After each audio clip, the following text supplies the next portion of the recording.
여러분, 올해는 무슨 해입니까? 우리가 돼지의 해입니다.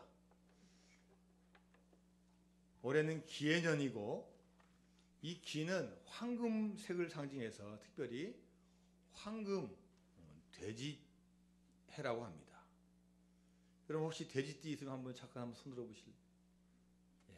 예, 예, 그렇습니다. 여러분 돼지는 어떤 동물입니까? 전 세계에 이 돼지의 품종이 무려 1000개의 품종이 있다 합니다. 돼지는 새끼를 낳는데 보통 8마리에서 12마리를 낳는다고 합니다. 그래서 한번 돼지를 한번 낳으면요 10마리가 주렁주렁 엄마 젖을 먹고 달려있는 것을 봅니다. 그리고 1년에 2.5번을 낳는다고 합니다. 많이 낳으면 3번까지 낳는데요. 그러니까 엄마 돼지 한 마리가 낳고 하면은 1년에 몇 마리를 낳습니까? 30마리를 낳는다는 거예요. 그래서 이 돼지는 다산의 상징이고 풍요의 상징입니다. 돼지의 한자 발음이 돈입니다. 돈. 그래서 돼지를 기르는 것을 뭐라고 합니까? 양돈이라고 해요. 양돈. 그래서 이 돈, 돼지 돈자가 화폐 돈과 같아가지고 이 돼지를 제물로 생각한다는 겁니다. 그래서 돼지 꿈을 꾸면은 야, 돈 생길 일이 있건 해가지고 뭘 삽니까? 복권도 사는 분도 있고 오늘 어디 가면은 돈이 생길까 해가지고 돈인 데를 찾아간다는 거예요. 저금통도 소저금통, 양저금통 없고 뭔 저금통입니까? 다 돼지 저금통이에요. 돼지는 태어나면서 서열이 정해진다고 합니다. 그래서 이 엄마 젖꼭지가 몇 개 있는지 모르지만 많아요. 그러면은 첫 번째 태어나고 힘센 애가 엄마 턱 밑에 있는 젖을 탁 먼저 문다는 거예요. 그러면 순서대로 2번째, 3번째, 10번째까지 쫙 문다는 거예요. 사람들이 돼지를 돼지 같다고 표현하는데 돼지도 억울할 때가 많다는 거예요. 먼저 엄마 젖을 먹다가 젖이 잘 안 나오면요 이 첫 번째 돼지가 엄마 젖을요 탁 이렇게 옆으로 낚아챈대요. 그러면 엄마가 깜짝 놀라면서 이게 젖의 흐름이 탁 돼가지고 젖이 또 싹 새롭게 나가지고 끝까지 젖이 쫙 간다는 거예요.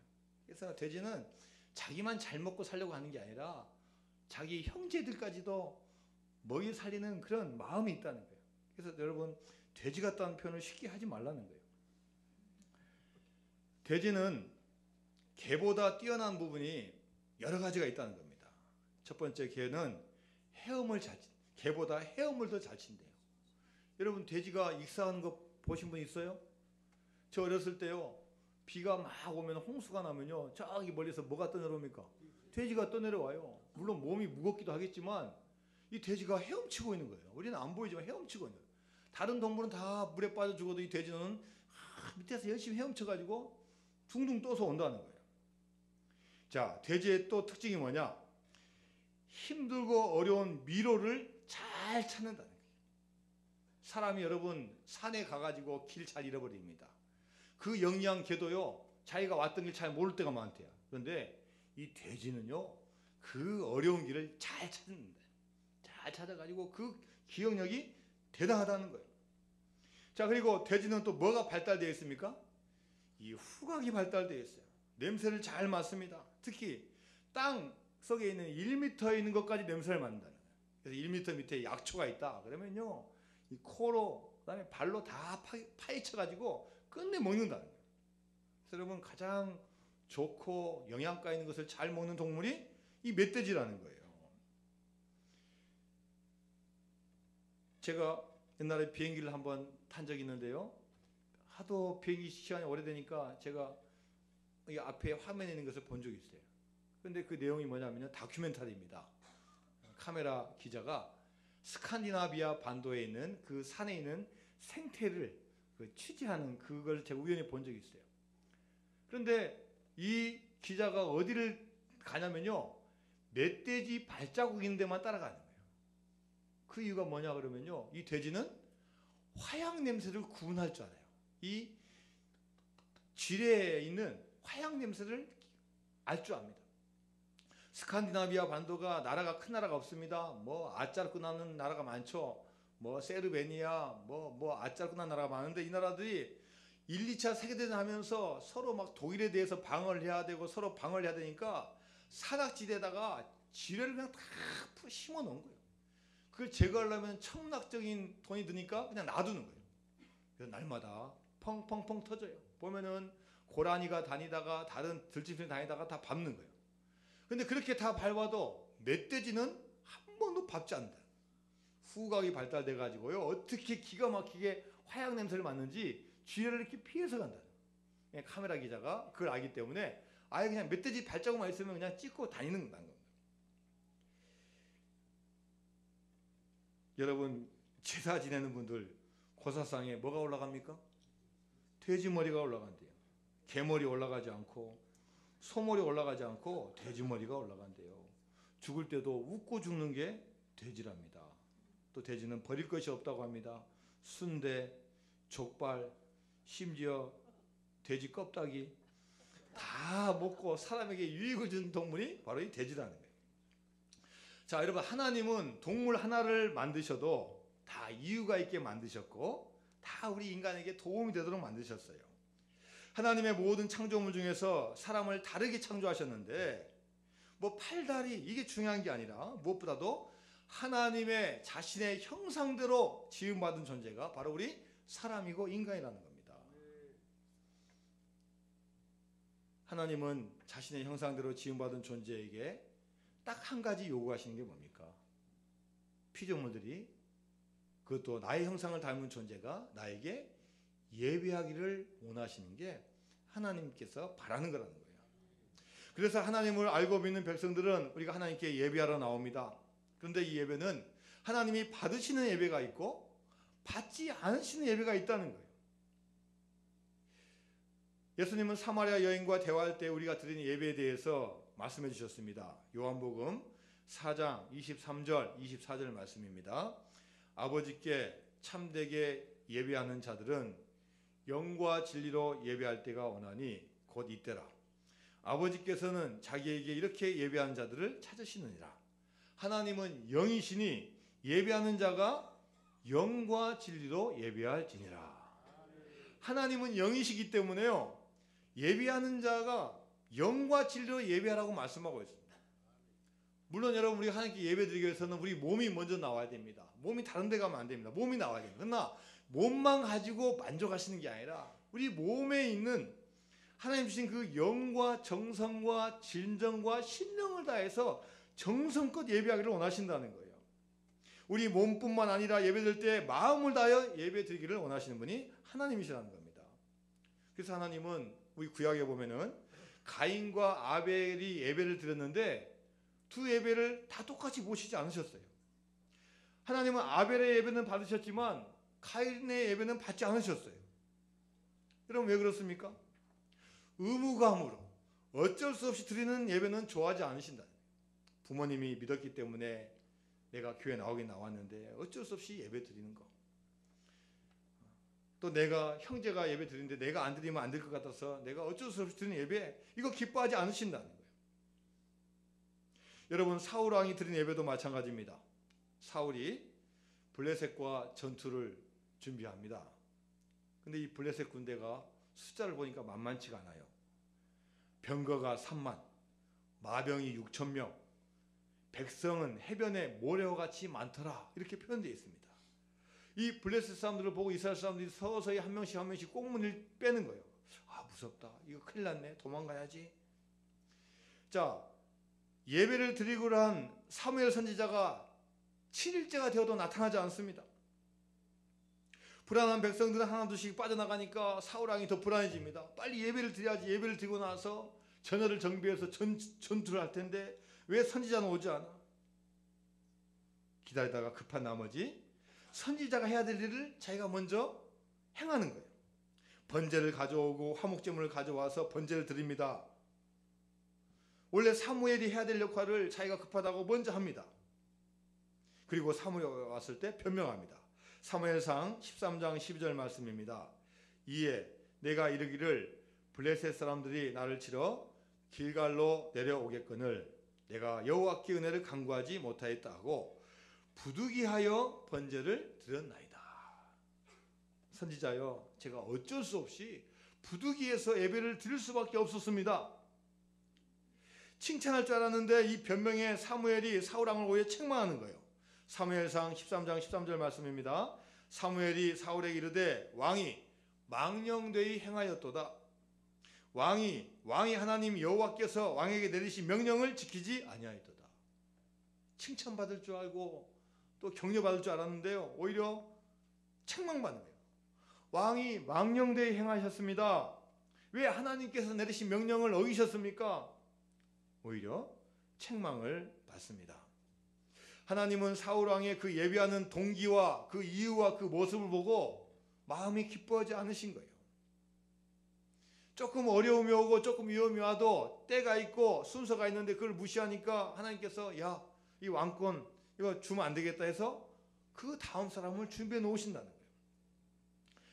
예배를 드리면 여러분 우리 상황이 더 좋아져야 되지 않겠습니까? 근데 사울왕은 예배를 드리고 나서 상황이 더 안 좋아진 거예요. 차라리 예배를 드리지 않는 것보다 더 못한 예배를 드리는 거예요. 여러분 우리도 예배를 드리면 은혜도 받고 더 좋아지고 우리가 복된 사람이 돼야 되는데 여러분 우리가 예배에 집중하지 않으면 더 안 좋은 상황이 올 때가 있다는 것을 우리에게 경고하고 있다는 겁니다. 자, 그렇다면 여러분 우리는 하나님에게 어떤 예배를 드려야 되겠습니까? 자, 오늘 우리 7절 말씀을 같이 한번 읽습니다. 자, 시작. 오직 나는 주의 풍성한 사랑을 힘입어 주의 집에 들어가 주를 경외함으로 성전을 향하여 예배하리이다. 아멘. 자, 7절 말씀 뒷부분 보니까요, 주를 어떻게 함으로요? 경외함으로 성전을 향하여 예배하리이다. 우리 예배드린 자세가 하나님을 경외하는 마음을 가져야 된다는 거예요. 왜 그렇습니까? 하나님은 우리와 똑같은 사람이 아니십니다. 우리와 똑같은 대상이 아니기 때문에 우리는 그분을 향하여 경외하는 마음을 가지고 있어야 된다는 겁니다. 성전은 언약궤가 모셔져 있는 지성소를 구약시대에 의미했습니다. 지성소는 하나님이 임재하시고 계시는 곳이 지성소입니다. 그래서 하나님 앞에 나올 때, 지성소에 나올 때는 가장 정결한 몸과 마음을 가지고 하나님 앞에 나왔습니다. 바로 경외하는 몸을 가지고 마음을 가지고 주님 앞에 나왔습니다. 그래서 하나님을 믿는다는 것은 바로 하나님을 경외한다는 것을 말하는 겁니다. 잠언 1장 7절 말씀입니다. 여호와를 경외하는 것이 지식의 근본이거늘. 잠언서 9장 10절 말씀입니다. 여호와를 경외하는 것이 지혜의 근본이요. 잠언서 19장 23절 말씀입니다. 여호와를 경외하는 것은 사람으로 생명에 이르게 하는 것이라 경외하는 자는 족하게 지내고 사람으로 생명에 이르게 하는 것이라. 여호와를 경외하면요, 우리를 사망에 이르지 않고 생명에 이르게 하고 그것도 영원한 생명에 이르게 하신다는 겁니다. 그리고 경외하는 자는 어떻게 지낸다고요? 족하게 지내고, 이 족이 뭡니까? 풍족하게 지내고 풍부하게 지내고 재앙을 당하지 아니하는 복을 주신다는 거예요. 시편 128편 1절 말씀입니다. 여호와를 경외하며 그의 길을 걷는 자마다 복이 있도다. 할렐루야. 하나님을 경외하며 또 우리 삶 속에서 우리 생활하는 자마다 하나님께서 복을 주신다는 겁니다. 하나님은 하나님을 경외하는 백성과 민족에게 복을 주십니다. 여러분, 모세는 어떻게 그렇게 위대한 사람이 되었습니까? 많은 이유가 있지만 일단 모세는 먼저 부모님을 잘 만났어요. 그 시대에 있는 많은 남자아이들이 다 죽었습니다. 히브리 아들들은 다 죽었어요. 애국왕 바로가 이스라엘 자손들이 너무나 번성하니까 낳은 아이들을 다 죽여라. 다 잡아서 신고해서 다 죽여라. 이런 명령을 내렸어요. 부모가 살려고 하면은 자녀를 낳아서도 죽여야만 했어요. 세상의 권력자의 말을 들어야 합니다. 그런데 이 모세의 부모는 누구를 경외하는 사람이었어요? 하나님을 경외하는 자였어요. 여러분, 하나님을 경외하는 자는 이 세상의 말도 잘 듣고 세상 권세의 말도 잘 듣지만 어떤 말을 더 잘 들어야 됩니까? 하나님께서 명령하신 그 말씀을 더 잘 들어야 돼요. 아무리 사람이 커도 하나님보다 큰 자가 없습니다. 국가 법 위에 하나님의 법이 있습니다. 이 모세를 더 이상 데리고 있으면 자기도 죽고 아들도 죽으니까 어떻게 해요? 바구니를 마련해 가지고 바구니에다가 이 모세를 잘 담아 가지고 물이 새지 않도록 역청을 발라 가지고 나일강에 띄워 보내는 거예요. 이 바구니가 어디로 갈지,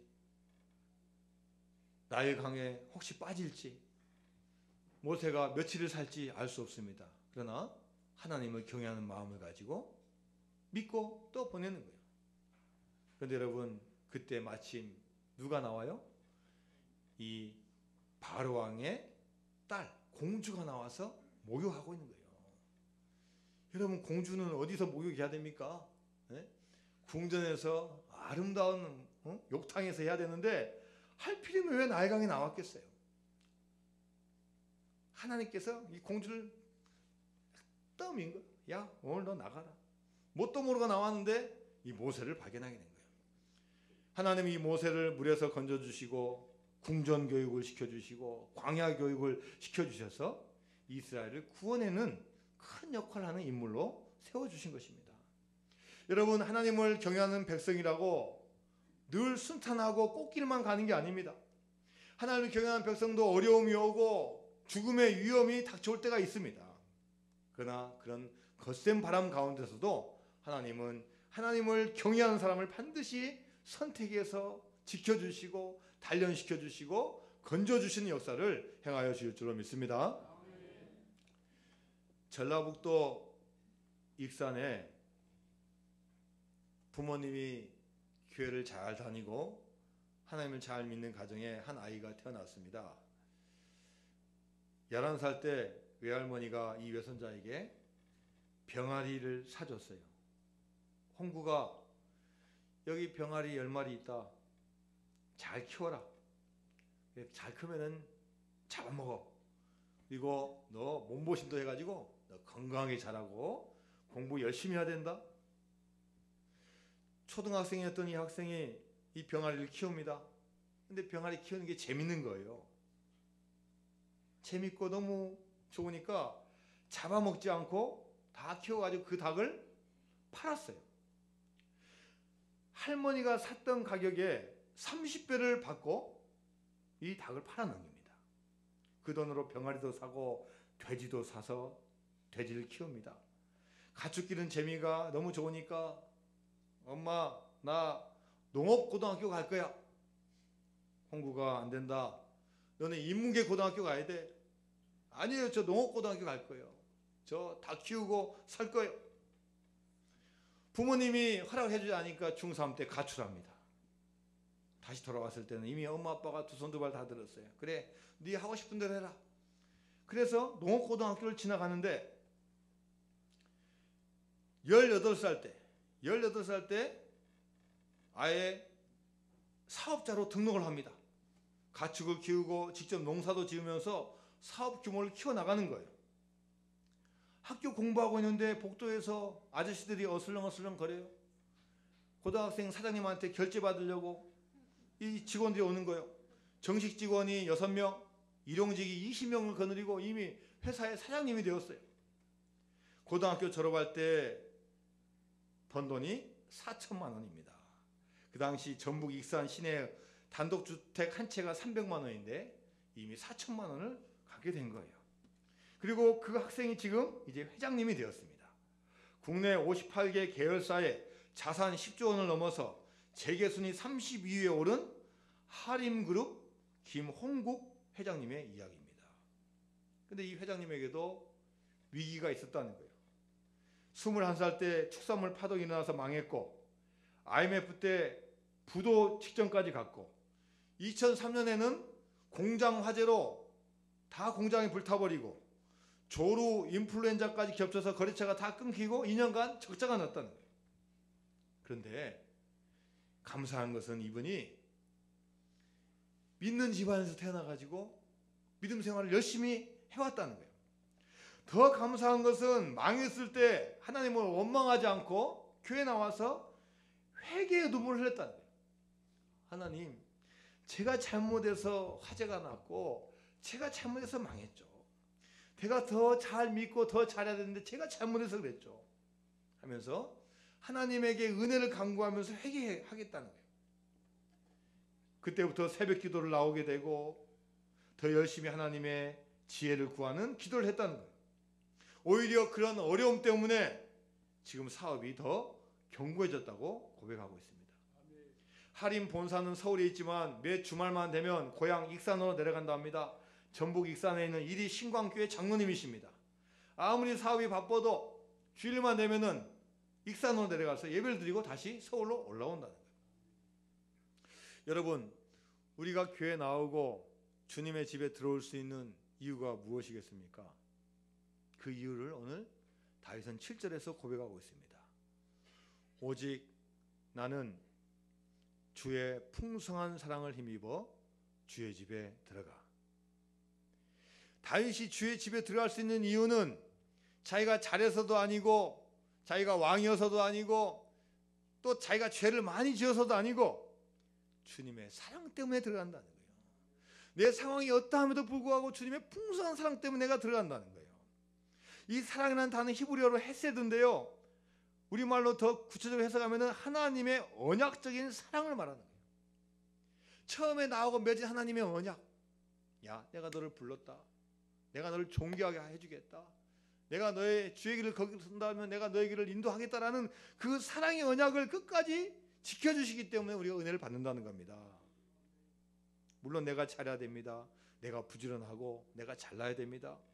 열심히 노력하고 내가 성공해야 됩니다. 그러나 그것과 상관없이 하나님은 지금도 풍성한 은혜를 부어주시는데 그것을 우리가 깨달을 때 진정한 예배가 되게 되는 줄로 믿습니다.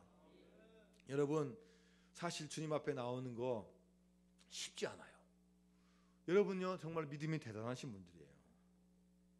여러분, 주일날 빠질 유혹들이 얼마나 많은지 모릅니다. 옛날에는 꽃 구경 가고 단풍 구경 가고 휴가철에 가지만 요즘은요 1년 내내 놀아요. 1년 내내 노셔요. 얼마나 이 세상이 좋아졌는지 1년 내내. 그래서 주일 지키는 게 쉽지가 않아요. 교인들이 대부분 보면 번갈아가면서 빠지셔요. 번갈아가면서 빠지셔요. 얼마나 어려운지 몰라요. 자, 여러분, 우리가 어디에 있든지 어디를 가도 우리가 주일만큼은 잘 지켜야 되는 이유가 뭐냐? 물론 주일 성수하라고 해서 지키지만 우리가 그 이전에 주님께서 나를 귀한 주님의 자녀 삼아 주셨구나. 주님의 백성 삼아 주셨구나. 우리 어떤 상황 가운데 있다 할지라도 풍성한 은혜를 지켜주시구나. 이 은혜에 감사하며 주님 앞에 나와야 될 줄로 믿습니다. 오늘 예배 시간에 불렀던 찬양이 있습니다. 오직 주의 사랑에 매여 내 영 기뻐 노래합니다. 이 소망의 언덕 기쁨의 땅에서 주께 사랑드립니다. 주께서 주신 모든 은혜 나는 말할 수 없네. 내 영혼 즐거이 주 따르렵니다. 주께 내 삶 드립니다. 오직 주의 사랑에 매여 내 영 기뻐 노래합니다. 내가 주님의 사랑에 매여서 주님의 사랑을 깨달아서 기뻐 노래한다는 거예요. 우리가 예배한 이유는 다른 게 아닙니다. 주님께서 나를 선택해 주시고 예배하는 예배자로 세워주시고 은혜 주시기 때문에 주님 앞에 나올 수 있는 겁니다. 여러분, 우리가 주님 앞에 나올 때 우리 가운데는 방해하는 사람도 있지만 심지어 우리를 협박하고 우리를 넘어뜨리려고 하고 심지어 죽이기까지 하는 세력이 있습니다. 여러분, 시편 오늘 5편의 8절 9절 한번 보십시오. 여호와여, 나의 원수들로 말미암아 주의 의로 나를 인도하시고. 여러분, 나의 원수를 뭐라고 표현했습니까? 1자 밑에 보니까 뭐라고 표현됐어요? 엎드려 나를 기다리는 자들을 위하여. 매복해가지고 숨어서 나를 갑자기 공격하고 나를 넘어뜨리려고 죽이려고 하는 그 악한 자들이 있다는 거예요. 9절 말씀을 보니까요, 그들의 입에 신실함도 없습니다. 그들의 심중이 심히 악합니다. 그들의 목구멍은 뭐와 같습니까? 열린 무덤과 같아요. 우리를 집어삼키고 우리를 죽이려고 하는 그런 세력들이에요. 때로는 혀로는 아첨하고 사탕발림해가지고 우리를 죄악으로 몰아넣는 그런 세력들이 있다는 거예요. 여러분, 우리가 주님 앞에 나올 때 원수들은 우리의 약점을 노리고 있다는 거예요. 어떻게 하면 넘어뜨릴까? 수단과 방법을 통해 우리를 교회 못 나오게 하는 거예요. 하나님마저 원수들을 편이 되고 원수들의 행동을 묵인하셨으면 여러분, 우리가 어떻게 이 자리에 있겠습니까? 사고로부터, 질병으로부터 순간순간 지켜주시기 때문에 하나님의 은혜로 여기에 나오게 된 줄로 믿습니다.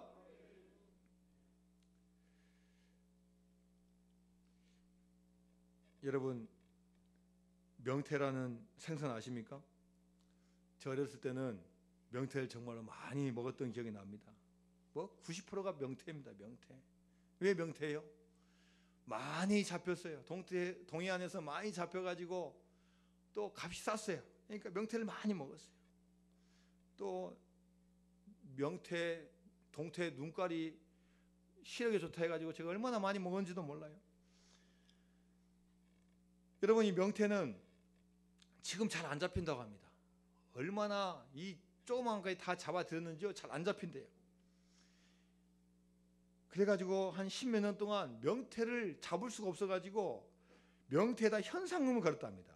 한 마리 잡으면 20만 원 준다. 또 어떤 애는 50만 원 준다. 이렇게 현상금 걸었대요. 그런데 몇 년 전에 이제 치어를 잘 관리해가지고 이제 동해안에 풀어놔가지고 이제는 조금씩 잡히고 있다는 거예요. 자, 여러분, 근데 명태는 이름이 그렇게 많다고 합니다. 명태가요, 원래 이름이 어떻게 생겼습니까? 조선시대 함경도 명천에 사는 태씨라는 성을 가진 어부가 잡았다 해가지고 이름이 명태라는 거예요. 그래서 계절에 따라서 이름이 달라집니다. 봄에 잡으면은 춘태, 가을에 잡으면은 추태, 겨울에 잡으면은 동태, 잡는 방법에 따라서 그물로 잡으면은 망태, 낚시로 잡으면은 조태, 보관 방법에 따라서 갓 잡은 것은 생태, 얼린 것은 동태, 건조한 것은 북어, 조그만 것은 노가리, 반쯤 말린 것은 코다리,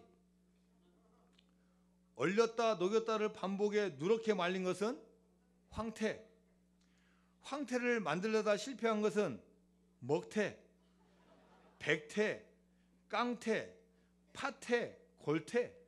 여러분, 이 명태 이름이 무려 30가지가 있대요. 여러분, 그러나 이름이 아무리 15개고 30개여도 이 명태의 속성은 똑같습니다. 여러분, 우리가 이 세상에 살아가서 우리 인간이 여러 가지 많은 일들을 하지만 우리는 하나님 앞에 딱 한 가지 속성은 변하지 않아요. 하나님으로부터 창조함을 받은 하나님의 형상을 닮은 피조물이라는 거. 할렐루야. 피조물이 하나님께 예배하는 것을 하나님께서 얼마나 기뻐하시겠습니까? 그것도 신령과 진정으로 예배하면 얼마나 기뻐하시겠습니까? 여러분, 그 사람들을 다 기억하여 주시고 복에 복을 더하여 주실 줄로 믿습니다. 제가 앞에서 언급한 우리 하림 회장님이 몇 년 전에 모자를 하나 사셨대요. 모자를 프랑스에서 경매를 통해 샀는데, 그럼 그 모자를 얼마 주고 사신 줄 아세요? 모자 하나가 26억이랍니다. 26억. 누가 썼던 모자가 이렇게 비쌉니까? 나폴레옹이 썼던 모자를 샀대요. 나폴레옹. 여러분, 저 옛날 학교 다닐 때 완전 정복 참고서에 보면은 나폴레옹이 말을 타고 이렇게 하고 모자 쓴 거 이런 그림은 있지 않습니까? 나의 사전에는 뭐가 없다? 불가능이 없다. 세대 차이가 나신 분이 계셔요. 예? 이 나폴레옹이 쓴 모자를 26억 주고 샀다는 거예요. 아니, 회장님, 그 돈 가지고 우리 직원들 복지도 좀 신경 써주시고 기부하면 얼마나 좋습니까? 그게 아니라는 거예요. 지금 이 시대가 다 누구 탓하는 시대라는 거예요. 누구 탓하고 도전하려고 하지 않고 편안만 추구한 시대라는 거예요. 여러분, 나폴레옹이요, 처음부터 배경이 좋아서 나폴레옹 된 거 아닙니다. 황제 된 게 아니에요. 나폴레옹이 어디 출신입니까? 섬 출신이에요. 섬 출신. 한국으로 말하면 울릉도 출신, 울릉도주예요. 섬에서 나 코르시카 섬입니다. 프랑스의 식민지예요. 프랑스 말도 할 줄 모릅니다. 그리고 식민지 백성입니다. 육지에 나왔는데 따돌림 당하는 거예요. 학교 갔는데 프랑스 말도 할 줄 모르죠. 또 나폴레옹 키가 어땠습니까? 키가 어마어마하게 작아요. 요즘 말하면 완전 왕따 당한 거예요. 희망이 없어요. 그런데 나폴레옹이 가지고 있는 건 딱 한 가지 특성이 뭐냐? 긍정적이라는 거예요. 긍정적. 여러분, 오직하면 그런 명언을 남깁니까? 내 사전에는 뭐가 없다고요? 불가능이 없대요.